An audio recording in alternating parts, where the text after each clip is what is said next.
So, kamusta po mga ka-Streetwise? Ako po si Takero Miyamoto at welcome po sa aking munting channel. So, mga kababayan, actually, may iniiyak-iyak na naman dito si Sarah. Ngayon, alam nyo, no, alam naman po natin no, na yung summons nga po ni Sarah, natanggap niya na. Actually, binanggit niya nga po yan sa isang interview. So ngayon, ang isa nga po sa mga update natin ngayon, umiiyak si Sarah ngayon, no? Nasabi dito, more legal trouble for VP House panel recommends filing of plunder other charges versus Sara Duterte. So ngayon, ano ba ibig sabihin nito mga streetwise? Bukod nga po dun sa nakasuhan na nga po si Sara sa impeachment court at posibleng nga po siyang papa-impeach at posibleng nga rin po siyang magkaroon ng perpetual disqualification, ang masakit dito, pati po yung mga julalay niya na naging kasabot niya nga po sa pagnanakaw ng confidential fund, posible din po makasuhan ng plunder.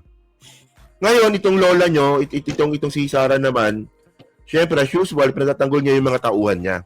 Especially yung girlfriend niya na si Zulaika Lopez. Girlfriend niya yun eh. Mari lang yan eh. So sabi niya dito, the report of the committee was adopted during Tuesday plenary session of the House of Representatives. Other officials and former officials of the Office of the Vice President and the Department of Education, formerly led by Duterte, were also recommended to be charged with plunder, including Duterte's Chief of Staff, Zulaika Lopez. Yan, si Baby Zulaika po, no, kasama sa makakasuhan. And actually, mga kababayan, no, dapat din po, hindi lang si Zulaika. Pati po yung ano niya, yung security team po ni Sarah, dapat makasuhan din po yun. Sabi pa dito, aside from plunder, the committee also recommended the filing of criminal, civil, and administrative cases to accountable officers for technical malversation, graft, and corruption, and plunder among others. So, ang daming kaso, di ba? So, merong technical malversation, graft, plunder, at marami pang iba. So, regarding nga po yan, sa 600 million confidential funds. So ngayon, nag-comment dito si Sarah, no, regarding nga po dito sa mga posibleng madawit nga po sa kaso, no? Kasi una mga kababayan, no, si Sarah po tuloy na po yung kaso ni Sarah sa sa impeachment trial. At bukod nga po doon, ang alam ko may plunder case na rin po ata siya, no? Buti na lang meron na. So ngayon, nabigyan siya ng statement kanina regarding nga po doon sa mga kasamahan niya na naawa daw po siya. Ito, panoorin niyo to. Ako doon sa mga ibang empleyado ng Office of the Vice President at Department of Education na napangalanan doon na kasuhan din ng plunder. Dahil alam naman natin na ito ay harassment lang lahat. At nasabi na nga ni Pero yun, di ba? Sabi ni Sarah, harassment lang daw lahat. O harassment lang daw lahat, mga kababayan. So, paano na yung mga paano na yung mga overwhelming na ebidensya? No, so paano na yung what they call this? Paano na yung mga pangalan? No, yung mga pangalan po na nakilala natin. Tulad nga po ng mga nabigyan nga po ng confidential fund ng tulad nga po nila Mary Grace Piatos, Xiaomi 8, di ba?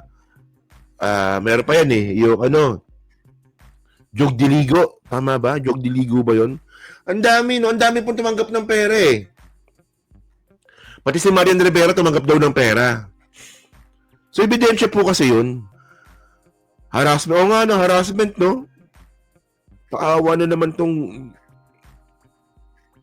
And by the way, yung pinakamalupit dito mga ka-streetwise, ito alam nyo na to eh. Nagre-review na nga lang tayo dito eh. Yung sinabi nga po ng AFP na kumuha daw po ng pang-audit si Sara Duterte from AFP. Di ba yung dokumento ng youth seminar kinuha ni Sara, pinantapal po sa confidential fund. So yun po nakakalaga po yun ng 15 million pesos. Di ba? Awa ako doon sa mga ibang empleyado ng Office of the Vice President at Department of Education na napangalanan doon na kasuhan din ng plunder. Dahil alam naman natin na ito ay harassment lang lahat. At nasabi na nga ni dating Pangulong, ni Senator Amy Marcos, nasabi na nga niya na all these threats, harassment and even the impeachment are parang a glorified disqualification for the 2028 presidential elections. Glorified disqualification? Glorified disqualification? Tama ba yung narinig ko? Meron bang ganun? Teka lang ha, tingnan natin ha. Siyempre, tingnan natin yung glorified kasi, ano yun? Glory, ano yun? Glorified. Wala namang ganun ha. Glorified disqualification. Wala namang ganun ha. Glorified disqualification. Baka perpetual disqualification. Ano yun? Ano yung glorified? Puta, Vice Presidente, hindi mo alam yung ibig sabihin. Hindi, hindi, Tagalogin natin. Glorified disqualification. Ano yung parang gino-glorified mo? Sara, madi-disqualified ka. Di ba mo lang yan nato? Ano yun? Glorified disqualification. Glorified purihin, di ba? Pinupuri namin ng disqualification. Ano yun? Anong ibig sabihin? Baka Glory Mountain, no? Tingnan nyo, di ba? Ano ba putang inan to? Vice Presidente, tapos abogada, tapos glorified disqualification. Ano yun? Glorified disqualification, ano yun? Ang alam ko, perpetual disqualification. Yung mangyayari sa'yo. Pag si Sara Duterte ma-impeach mga kababayan, buod nga po sa matatanggal po siya sa pwesto bilang Vice Presidente, magkakaroon po siya ng perpetual disqualification. Ibig sabihin nun, walang katapusan na disqualification sa paghawak nga po ng kahit anong government position sa gobyerno. Oh. In Tagalog, di siya pwedeng humawak ng kahit anong position sa gobyerno. Perpetual disqualification. So ngayon, yung glorified disqualification, ano yun? Pinupuri namin yung disqualification. Tama ba yun?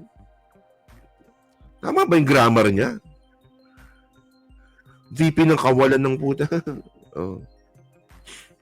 Natin. No. And even the impeachment are parang a glorified disqualification for the 2028 presidential elections. Bali ang impeachment ay pinupuring disqualification sa 2028 election. In Tagalog ganun. Kung ako, okay lang. Dahil politiko ako, alam ko kung anong kailangan kong gawin at gusto ko rin sumagot sa loob ng korte.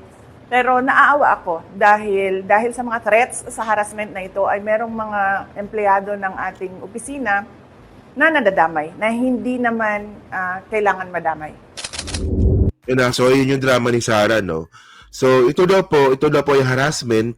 Ito daw po ay may mga tao daw pong nadamay na hindi naman daw dapat madamay. So una sa lahat mga kababayan, no? Wag po tayong magtanga-tangahan dito, Sara. In the first place, sinasabi nga po natin, no? Kung sa simula pa lang po, sinagot na po ni Sara yung mga allegation sa kanya sa House, hindi na po mangyayari dapat tong impeachment trial. So, inabala mo yung Senado, inabala mo yung legislative natin dahil dyan sa impeachment. Hindi, actually mga kababayan, ako po talaga, honestly, ayoko ng impeachment. No, ayoko po ng impeachment talaga. Ayoko po ng impeachment trial kasi po abala po yan. Abala po talaga yan. Yun nga lang, dahil nga po sa katangahan ni Sara, na simpleng sagot, no? Na simpleng tanong dun po sa mga sagot, tama ba? Simpleng sagot dun po sa mga tanong, na hindi niya po masagot, so napunta po tayo sa impeachment. So wala tayong magagawa, kailangan nating sundin po yung sistema ng Pilipinas. Ang sinasabi nga natin dito mga kababayan, kung sa simula pa lang, sinagot na po ni Sara Duterte itong mga issues po na to, edi sana wala nang impeachment. Di ba? Sana wala ng impeachment sana kung sinagot niya lang ito sa simula pa lang. Yun nga lang, tinatanong po siya ng maayos, anong ginawa ni Sara? Nakipag-away, nanakot, ng bastos. Actually, yung pababastos po ni Sara doon sa doon po sa House hearing, sa budget deliberation, culpable violations of the, of the Constitution yun eh. Di ba sistema po natin yung yung busisiin po yung budget. Ba't ayaw ni Sara? Oh. So nandiyan na po yung impeachment trial, wala tayong magagawa, kailangan natin ituloy yan. Oh. Kasi ayaw niya sumagot ng matino. Tinatanong siya, in the first place, ayaw niya sumagot ng maayos. O kaya nagkaroon ng impeachment. O simple lang naman, ganun lang naman yun. So ayun mga babayan kasi, yung sinasabi nga po ni Sara na harassment, tinan nyo to Oh. Ito yung malupit dito eh. Security officer picked by VP Duterte disbursed confidential fund. Oh. Tingnan ninyo ang isang opisina po, merong yan eh. Merong SDO yan eh. Special Disbursement Officer sa about opisina. Pero ang nangyari po kay Sara, yung pag-disburse nga po ng confidential fund, hindi po dumaan sa SDO. Dumaan po sa kanyang security officer na bawal po yun. Actually, doon pa lang mga kababayan, no? Kapag nagkaroon po nga po ng trial na, pag nagsimula na po yung trial na, dito pa lang po yari na si Sara. Kasi in the first place, dapat po yung magdi-disburse po ng pera, itong si ano bang pangalan nitong disbursement officer niya? Ito lalaki na to, yung lalaki na yan. Paharda ba? Si Paharda. O tama nga, si Paharda nga. O. Dapat po kasi, yung maglalabas po ng confidential fund, yung magdi-disburse po ng confidential fund, yung special disbursing officer niya. Ito nga po si Edwin Paharda. Yun nga lang, dahil nga po sa nanakawin, ang nangyari dito mga kababayan, ang pinadisburse niya po, security officer niya. So ngayon, ang mangyayari dito, pag tinanong po si Sara regarding nga po sa ginawa niya na to, bakit si security officer ang nag-disburse ng confidential fund? Doon pa lang mahirapan na siyang sagutin. O, di ba? O, tingnan nyo to, sabi dito. O, DepEd former special disbursing officer, former. So, ibig sabihin, tinanggal na pala to, no? Edward Paharda answers question from Romeo Acop, di ba? During the House hearing on Monday. Yan. November 25, 2024. Actually, si Acop, mga kababayan, magaling magaling mag-interrogate si Acop. O, pero ito yung ginawa po ito po yung ginawa po ni Sara dito. Basahin na lang natin Initially, DepEd by Antipolo 2nd District Representative Romeo Acop asked Paharda about the disbursement process of 37.5 million of confidential for OVP. As he questioned Paharda, the lawmaker also showed the panel the voucher of first quarter of 2023 signed by the former DepEd SDO. So, pumirma pala si Paharda. Okay? Earlier hearings revealed that 112.5 million confidential funding question was withdrawn in 3 separate checks amounting 37.5 million each. So, Acop showed that Fajardo issued these checks, pa siya, typo error pa, in the first 3 quarters of 2023. So, sabi ni Fajarda, I only disbursed to the security officer. No one else. Fajarda told Acop in Filipino. O, di ba yun pa lang O, ngayon, actually, kung si Zuleika Lopez lang po yung kakasuhan ng plunder, unfair yun. Dapat kasama po dito yung security officer po ni Sara. Tandaan nyo mga kababayan kung paano tayo ginago ni Sara, no? Yung na yan, yung OFI, yung security personnel nga po ni Sara, bagong tayo lang po yan. Isa po yun sa mga request ni Sara. Tingnan ninyo di ba merong unit team dati? Di ba? Bago po tanggapin ni Sara na maging katandem po ni PBBM, isa po yan sa mga isa yan sa mga kondisyon niya na magtatayo si Sara ng sarili niyang security officer. Oo. So ayun yung ano ba yun? Ano bang tawag doon? Nakalimutan ko na. Bagong opisina yan OPVPSD ba yun? Tingnan ko nga.